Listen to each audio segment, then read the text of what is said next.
एक कहानी आपने सुनी होगी कि 9 दिन चले 2.5 कोस। ये बड़ा ही प्रचलित बिहार में कहावत है और ये तब प्रयोग किया जाता है जब आप प्रयास कर रहे हो और सफलता नहीं मिल रही हो, आप उस लक्ष्य तक नहीं पहुंच रहे हो। ऐसा ही कुछ देखने को मिल रहा है बिहार में मंत्रिमंडल विस्तार को लेकर के। आप लगातार इस बात को सोच रहे हैं कि हम मंत्रिमंडल विस्तार पर इतना फोकस क्यों कर रहे हैं। तो फोकस होना चाहिए क्योंकि मंत्रिमंडल विस्तार पर ही बिहार का विकास टिका हुआ है। 14 लोगों के जिम्मे अगर 40 विभाग हों तो आप समझ सकते हैं कि स्थिति क्या हो सकती है। लोगों के काम नहीं हो पा रहे हैं और ये बातें नीतीश कुमार भी कह चुके हैं, लेकिन नीतीश कुमार के मंत्रिमंडल विस्तार पर एक बार फिर से एक बड़ा संशय मंडराने लगा है। अब आप सोच रहे हैं कि ये कौन नया सा पेंच है भाई। तो पेंच तो है, जब तक मंत्रिमंडल का विस्तार नहीं हो जाता है, इसकी घोषणा नहीं हो जाती, मंत्री शपथ नहीं ले लेते हैं, कार्यभार नहीं संभाल लेते हैं, तब तक ऐसा होता रहेगा। इस बार तो और बड़ी बात हो गई है। आपको याद होगा भारत लाइव ने आपके सामने एक खबर रखी थी, एक विचार रखा था। वो था कि बिहार का सुपर सीएम कौन, क्योंकि भारतीय जनता पार्टी नीतीश कुमार के चाहे जितने भी नीति हो, रणनीति हो, लेकिन उस पर अपना प्रभाव जमाने का हर क्षण प्रयास करती रहेगी। भले ही नीतीश कुमार जी बार बार भारतीय जनता पार्टी के सारे नीतियों को काट देते हैं, उसका फॉर्मूला सेट करके उसे निरस्त कर देते हैं, लेकिन इस बार भारतीय जनता पार्टी एक बड़ा गेम प्लान लेकर के आई है। भारतीय जनता पार्टी चुप बैठने वालों में से नहीं है। सत्ता में रह करके भी और सत्ता से बाहर रह के भी वो सत्ता के लिए कैसे सीढ़ियां तैयार की जाए उसकी योजना बनाती रहती है। हालांकि बिहार में सत्ता में है, लेकिन वो आधी सत्ता की मालिक है और आधी में भी आधी है, क्योंकि नीतीश कुमार जी किसी को वर्चस्व या फिर स्वाधिकार नहीं देते हैं, वो अपना प्रभाव बनाए रखते हैं। मंत्रालय मिलने के बाद भी आपने सुना होगा कि लगातार भारतीय जनता पार्टी के मंत्रियों का कहना रहा है कि नीतीश कुमार जी अपने लोगों को बैठा करके निगरानी कराते हैं या फिर नीतियों को अपने हिसाब से चलाते हैं।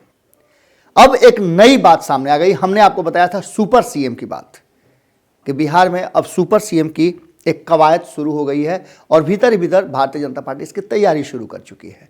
शाहनवाज हुसैन का नाम हम आ रहा था सामने, लेकिन कहा यह जा रहा था कि चूंकि भारतीय जनता पार्टी को कहा जाता है कि सेकुलर मिजाज उसका नहीं है, और इसी का तो अंतर रहता है बाकी के सेकुलर नेताओं से, लेकिन इस बार शाहनवाज हुसैन को नीतीश कुमार के ऊपर लाना और नीतीश कुमार से इस बार के चुनाव में अल्पसंख्यकों का अलग होना, इस रणनीति का एक बड़ा हिस्सा है। आपको पता है कि ये जो शाहनवाज हुसैन हैं, ये मिथिलांचल क्षेत्र से आते हैं और मिथिलांचल से एक बड़ी तेज आवाज़ उठ रही है कि एक लंबे समय से मिथिलांचल के लोगों को नज़रअंदाज किया जा रहा है।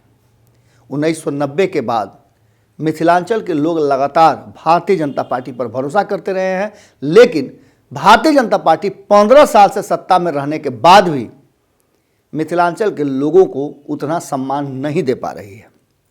इस बार जो सरकार बनी है वो मिथिलांचल के वोट से ही बनी है।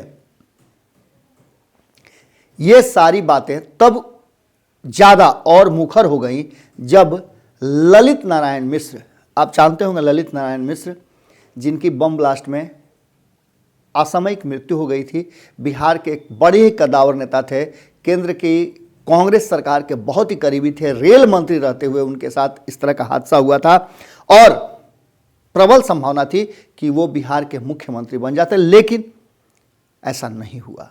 उन्हीं की जयंती के दिन उनके पौत्र ऋषि मिश्रा ने ये बात उठाई।